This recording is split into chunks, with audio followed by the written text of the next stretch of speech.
Olá meus prezados, tudo bem com vocês? Nesse breve vídeo eu vou fazer algumas considerações práticas acerca da petição inicial. Nós sabemos que o artigo 319 do Código de Processo Civil traz os requisitos da petição inicial, cuja leitura é obrigatória. Cada advogado tem um estilo de redigir. A pessoa tem uma forma de se portar na vida em sociedade, então cada advogado, um membro do Ministério Público, da Defensoria Pública, que detém capacidade postulatória, terá um estilo próprio. A experiência nos adverte para algumas situações específicas. De bom alvitre que vocês tenham conhecimento. Na petição inicial, conforme vocês certamente já sabem, ela começa com o endereçamento, com a qualificação das partes, o autor, do réu, identificando a natureza da demanda. Na sequência, a exposição dos fatos. Na exposição dos fatos, é importante que seja narrado só aquilo que é absolutamente essencial para a solução da controvérsia que será submetida à apreciação do magistrado. Fatos secundários não precisam e, portanto, não devem constar na petição inicial. Um exemplo: se o meu nome foi indevidamente negativado pelo, suponhamos, Banco do Brasil, é importante eu constar na petição inicial que essa informação foi por mim obtida da extração de uma certidão à CDL, Câmara de Dirigentes Lojistas de Goianésia. Mas é absolutamente dispensável, por exemplo, eu narrar que no dia que eu estive na Câmara de Dirigentes Lojistas, por exemplo, estava chovendo, ou estava muito calor, ou eu fui muito bem tratado pela secretária da CDL, ou que eu fui extremamente hostilizado. Esses fatos em nada contribuem para a emergência da verdade real que vai subsidiar a prolação de eventual sentença condenatória. Após a exposição dos fatos, nós temos a argumentação jurídica, o capítulo denominado do direito. Aqui no direito é a oportunidade em que você vai argumentar na sua petição inicial qual é a base legal ou jurídica que fundamenta, que subsidia o seu pedido. Então aqui você pode fazer menção à lei, à doutrina, jurisprudência. Nós temos um adágio em doutrina que se denomina iura nocte curia.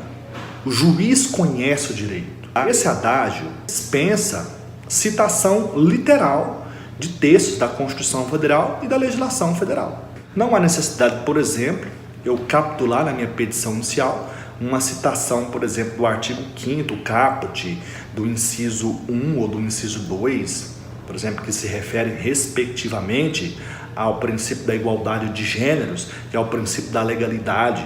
Não há nenhuma necessidade. Eu posso até mencionar na petição inicial o artigo 5º, inciso 1 e 2, mas transcrever literalmente dispositivos é absolutamente dispensável.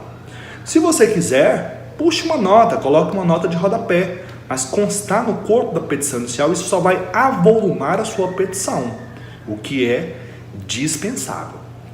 Porém, em se tratando de direito estadual, municipal, estrangeiro ou costumeiro, também denominado consuetudinário, é conveniente transcrever os trechos, porque nessa hipótese, direito estadual, municipal, estrangeiro, consuetudinário, não se aplica o adágio anterior, iura nocte curia.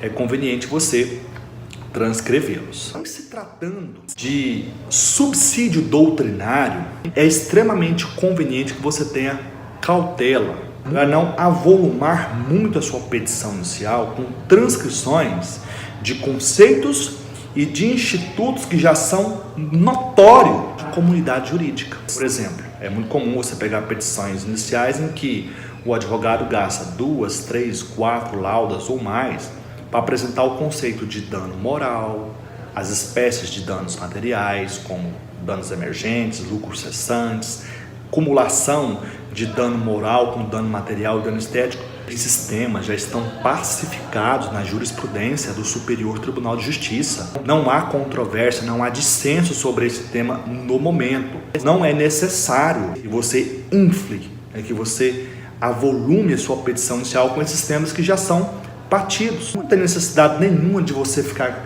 vendo na sua petição inicial um capítulo dedicado à exposição dos fundamentos jurídicos sobre, por exemplo, o binômio necessidade e possibilidade para a fixação da pensão alimentícia. É absolutamente dispensável, porque é um tema, é um instituto amplamente conhecido pelo magistrado e pelo membro do Ministério Público e pelos tribunais, o Tribunal de Justiça e os tribunais superiores. Não é necessário, ok? Eventualmente, quando há alguma divergência pontual e que você tem um precedente na jurisprudência ou do tribunal local ou do STJ, se a matéria for de legislação federal ou constitucional, por exemplo, o âmbito do STF, aí sim, traz aquele precedente, né, que foi decidido, por exemplo, no Supremo, com repercussão geral reconhecida, ou no âmbito de recurso repetitivo, hipótese da controvérsia ter sido decidida no âmbito estadual, traga, por exemplo, um precedente que foi decidido um incidente de resolução de demandas repetitivas. Nessa hipótese, convém.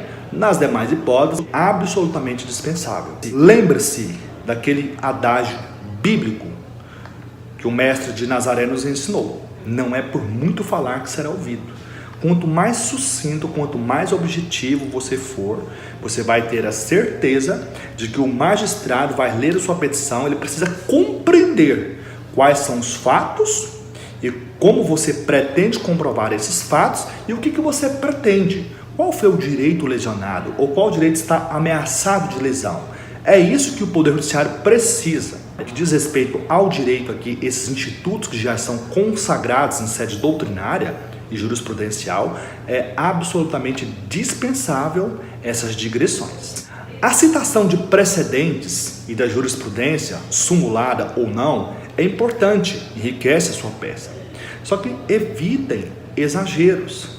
2 ou 3 precedentes são mais que suficientes. Não tem necessidade de você colocar, por exemplo, 4, 5, 6, 10 precedentes. Outro detalhe, em se tratando de precedentes da jurisprudência, se você está litigando, por exemplo, no estado de Goiás, convém trazer um precedente da jurisprudência, por exemplo, no Tribunal de Justiça do estado de Goiás. Evidentemente, se não tiver precedente na jurisprudência do TJ, Goiás, aí sim, traga de outros tribunais. Mas procure se certificar primeiro se há precedentes na jurisprudência do Tribunal de Justiça do estado de Goiás. E, evidentemente, no Superior Tribunal de Justiça, se a matéria for de legislação federal, ou no Supremo Tribunal Federal, se a matéria for constitucional. Procure trazer precedentes o mais atualizado possível. Tá? Precedentes que foram decididos no início da década de 2000, 2001, 2002, não servem.